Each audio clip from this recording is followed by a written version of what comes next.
Hello friends, বকুলের lifestyle চ্যানেলে সকলকে স্বাগত জানাই। সকলকে জানাচ্ছি গুড মর্নিং।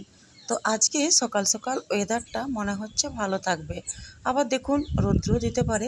সকালে তো বেশ ভালোই লাগছে, তো সকালে একটুখানি ছাদে এসে কাপড় টাপড় সব কিছু মেলে দিলাম। আর এই যে পাশের বাড়ির দাদাদের আম গাছটা আপনাদেরকে দেখিয়ে দিই কতটা পরিমাণ আম হয়েছে। অনেক বড় বড় সাইজ। একটু দূরে আছে তো গাছটা, তাই মানে ভিডিওটা একটুখানি দূরে আসছে, কিন্তু আমগুলো বেশ বড় বড় হয়েছে। তো আমি মোটামুটি রান্না বান্না করার পর ছাদে আসছি দুপুরবেলা। এতক্ষণ হয়তো আমার কাপড়গুলো শুকিয়ে গেছে। আর যে আমের ভিডিওটা দেখেছিলাম সেটা হচ্ছে সকালবেলা। তো রান্না বান্নাটা আজকে শেয়ার করিনি। আজকে বিকেলে আমার মেয়ের একটুখানি বার্থডে করব ছোটোখাটো করে। খুব বেশি লোকের আয়োজন থাকবে না, আমাদের বাড়ির যে কটা লোক সেই কটা লোকেরই আয়োজন থাকবে। বাড়ির সবাই মিলে একসাথে আনন্দ করে খাবো। তার সঙ্গে ওর স্টুডেন্ট আছে, তাদেরকে ডাকা হয়েছে। তো আমি আটা ময়দা একসঙ্গে মিশিয়ে ময়ান দিয়ে কয়েকটা লুচি করে দিয়েছিলাম ওদেরকে। তার সঙ্গে ছিল পায়েস, কাবলি ছোলার সবজি আর একটুখানি পনিরের সবজি।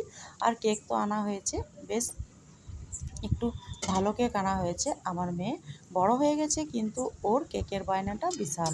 ও বলবে যে আমি আমার পছন্দ মতো চকোবাই মানে চকোবার নেবো, বা যে কোনো ফ্লেভারের, ভালো ফ্লেভারের, ভ্যানিলা ফ্লেভারের, যে কোনো ফ্লেভারের আমি কেক নেব। তো ও যেবারে যে কেকটা পছন্দ করে সেবারে সেই কেকটাই ওর জন্য আনা হয়। আর লুচি বানানোর জন্য মেয়ে একটুখানি হেল্প করে দিল। তো যাই হোক, সেই জন্য আমার তাড়াতাড়ি কাজটা হয়ে গেল। তো কেকের ব্যাপারে যেটা বলছিলাম, মেয়ে আমার বাড়িতেও কেক বানায়, কিন্তু আমি ঝামেলার জন্য দেখলাম যে অনেক কিছু লেট হবে, সেজন্য আমি বন্ধ করে দিলাম। এই যে চকলেট ফ্লেভারের কেক নিয়ে এসছে। এই কেকটা মোটামুটি 500 টাকা মতো পড়েছে। যদিও দামটা এখানে আমাদের একটুখানি বেশি নেয়। আপনাদের ওখানে কত দাম, কে কেমনভাবে কেকটা কেনেন সেটা আমাকে কিন্তু জানাবেন। আর এই কেকটি ওর বেশি পছন্দ, চকলেট কেক। তো অন্যবারে কিন্তু চকলেট কেক আনে না, কোনোবারে কিন্তু ফ্রুট কেক বা বিভিন্ন ফ্লেভারের কেক নিয়ে আসে। ও যেটা খেতে পছন্দ করে সেটাই। তো এখানে আমার কেকটা একটুখানি বার করলাম, এবার উপরে সব কিছু রেডি করব। আর এই যে লুচি ভেজে নিয়েছি, সবগুলো কটায় লুচি আমার হয়ে গেছে। এখানে পায়েসও হয়ে গেছে। এখানে মটর আলুর সবজি করেছি অনেকটা। আর তারপর পনিরের সবজিটা পরে করবো। আর এই যে ছোট্ট স্টুডেন্ট আমার মেয়ে চলে এসেছে, একে বলা হয়েছিল। আর এই যে আমাদের বৃষ্টি, খুব বেশি বড় অনুষ্ঠান নয় তো, বাড়িতে ওরা মানে ভাই বোনগুলো বানাবে। তো আমাদের মধ্যবিত্ত পরিবারে যেটা হয়, ছোটোখাটো করে অনুষ্ঠানটা করলাম। ওদের তো শখ মিটলো। আর সব কিছু অর্ডার করা হয়েছিল, এই যে বার্থডে যেগুলো সাজানোর জন্য লাগে। আমাদের সময় তো এত সকল ছিল না। পায়েস, মা একটুখানি পায়েস করে দিত, আমরা তাতেই খুশি হতাম। আর এদের সময় কিন্তু বিভিন্ন রকমের আয়োজন। এই যে মাথায় পড়েছে, গলায় পড়েছে, বাপরে সেগুলো সব আবার আনতে হয়েছে।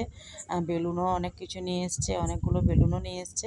তারপরে এই যে ফটো তুলছে। আজকাল তো খাওয়ার থেকে ফটোটাই আগে। যেমনভাবে ফটোটা না এলে আবার বিরক্ত করছে। আর বাড়িটা অনেক দিন কালার হয়নি, বাড়িটা আমার কালো হয়ে আছে।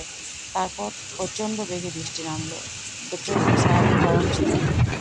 আমার বার্থডেটা যা শেষ হয়ে গেছে, মোটামুটি 9টা বেজে গেছে। এখন খাওয়া দাওয়া বাচ্চাগুলোকে খাইয়ে দিয়েছি, যদিও আমরা এখন বড়রা খাইনি। 9টার মধ্যে মোটামুটি দেখুন বৃষ্টিটা বেশ জোরে নেমেছে। সকাল থেকে প্রচুর রোদ দিয়েছিল, প্রচুর রোদ দিয়েছিল, গরমে ভুগেছি। এই বৃষ্টিটা না হলে হয়তো আজ আমরা রাত্রে থাকতেই পারতাম না, আমাদেরকে ছাদে গিয়ে শুতে হতো। তো আজকে সারাদিন একটুখানি খাটাখাটনির পর গরমটাও খুব বেশি লাগছিল। তো যাই হোক, বৃষ্টিটা আসাতে একটুখানি আমরা স্বস্তি পেলাম। আর এই জ্যৈষ্ঠ মাসের গরমটা পার করা খুবই মুশকিল। তারপর যদি কোনো বাড়িতে অনুষ্ঠান হয়, একটুখানি বাড়তি খাবার হলেই কিন্তু গ্যাসের কাছে বিরক্ত লাগছে। যাই হোক, আজকের ভিডিও এই